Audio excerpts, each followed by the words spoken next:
ሰላም የተወደዳችሁ የቻናሌ ቤተሰቦች እንደምሰነበታችሁ። በዛሬው ቪዲዮ የታዋቂው ሳይንቲስት አልበርት አንስታይን ምርጥ አባባሎችን ይዤላችሁ መጥቻለሁ። ለቻናሌ አዲስ የሆናችሁ ላይክ፣ ሰብስክራይብ እና ሼር በማድረግ ቤተሰብ ሁኑ። ጨለምተኛና ትክክል ከመሆን ይልቅ በጎ ሐሳቢና ሞኝ መሆንን እመርጣለሁ። ብልህ ሰው 3 መጥፎ ነገሮችን ያስወግዳል: ውሸት፣ ሰው ማማትንና ሰው መናቅ። ከትናንት ተማር፣ ዛሬን ኑር፣ ነገን ተስፋ አድርግ። በዓላማ ኑር። ማንኛውም ሰውም ሆነ ነገር እንዲያሰናክሉህ አትፍቀድ። ሌሎች በስሜታችሁ ላይ ተጽዕኖ እንዲያሳድሩ አታድርጉ። ዋጋ ያለ ሰው ለመሆን ሞክር እንጂ ስኬታማ ብቻ ለመሆን አትሞክር።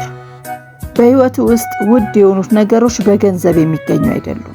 በጂኒየሶችና በደደቦች መሃል ያለው ልዩነት ጂኒየሶች ገደባቸውን ማወቃቸው ነው። የአመለካከት ድክመት እየቆየ ሲሄድ የባህሪ ድክመት ይሆናል።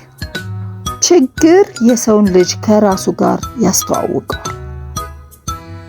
ያስተሳሰብ ለውጥ ስታመጣ በህይወትም ላይ ለውጥ ታመጣለህ። ደካማ ሰዎች ይበቀላሉ፣ ጠንካራ ሰዎች ይቅርታ ያደርጋሉ።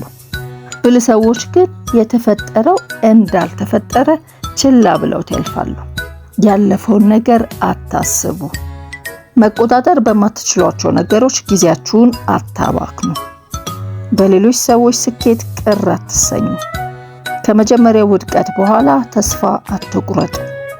ደስተኛ ህይወት መኖር ከፈለክ ህይወትህን ከሰዎች ወይም ከነገሮች ጋር ሳይሆን ከግብ ጋር እሰረው። በፈጣሪ ፊት ሁላችንም እኩል አዋቂዎች፣ እኩል ሞኞችም ነን። ምርጡ ትምህርት ቤት ኮሌጅ ሳይሆን ህይወት ነው። ሰውን ለማስደሰት አትጨነቁ።